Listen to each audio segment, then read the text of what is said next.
Can I get your name and spell it for me on camera? Sure. My name is Dennis Mulligan, D-E-N-N-I-S, Mulligan, M-U-L-L-I-G-A-N.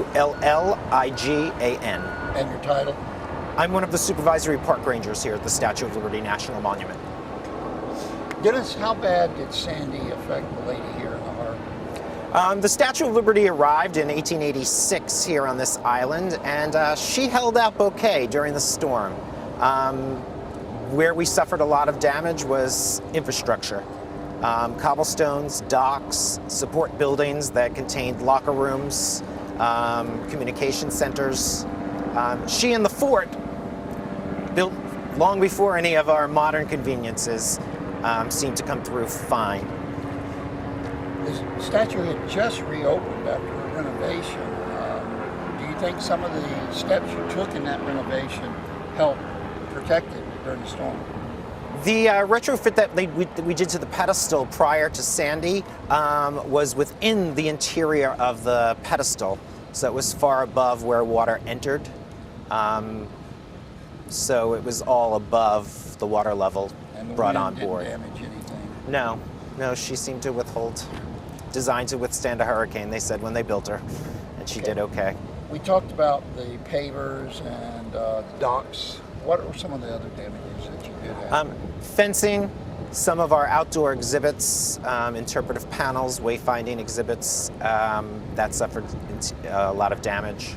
The bulk of the damage, however, was to support buildings that the visitors really don't have access to. Visually, most recognizable to the visitors was damage to the docks. Were you surprised at the amount of damage from the storm? I think, having not encountered a storm of this severity in this area, I was personally a little shocked to see the damage firsthand. It was very painful to see your workplace in disarray. Well, you're starting to rebuild, regroup now. What's going on and what is going to take place over the next couple of months?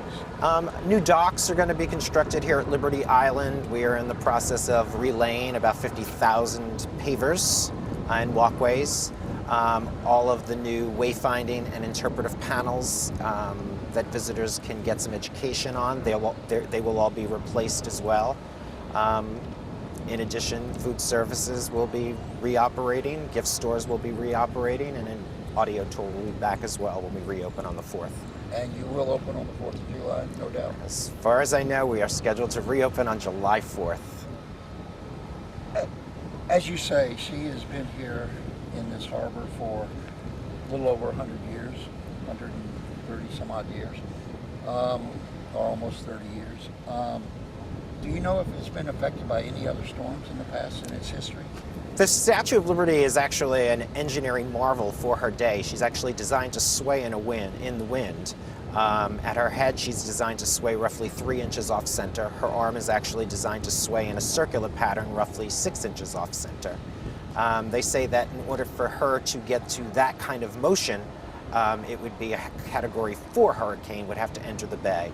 I will tell you, on a typical day in the winter here in the harbor, when you're standing in her head, you can feel that engineering marvel. She's never rocking at that full 3 inches. It's more of a gentle jostling that I describe as a subway car is beginning to exit the station.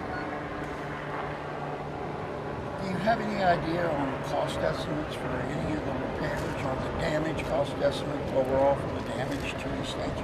No, I, as the supervisory park ranger, don't have those numbers. And the Department of Interior is working feverishly, as you say, to get this up and running and back open to the public by Most definitely. Our goal is to greet another 3 million people. That's what she's usually expecting each year.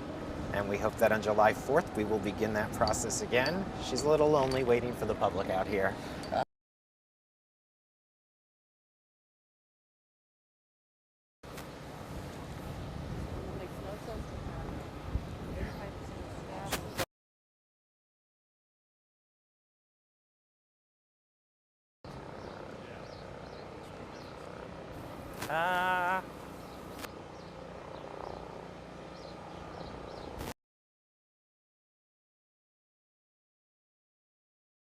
One is at the top of the pedestal. Okay, guys. All right, take this off.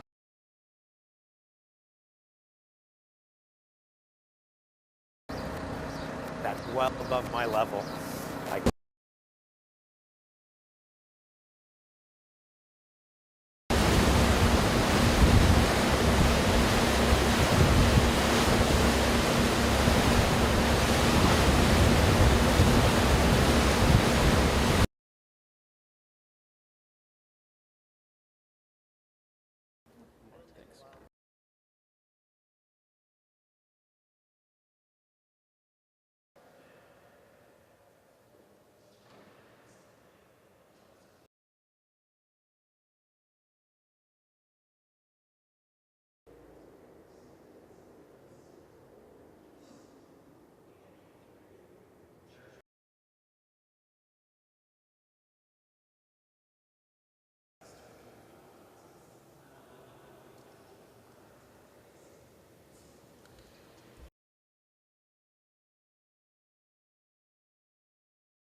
What was decimated during the storm is the basements, and that's where most of our infrastructure was.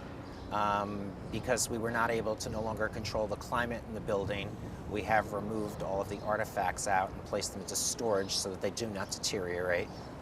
And when we reopen on the 4th, portions of the larger spaces at Ellis are scheduled to reopen to the public. However, the artifacts will not be on display as of yet until we can address some of those other issues regarding infrastructure. But people will be able to come and Yes, view the aspects island. of this island are scheduled to be accessible to the public when we reopen on July 4th. Okay, thank you.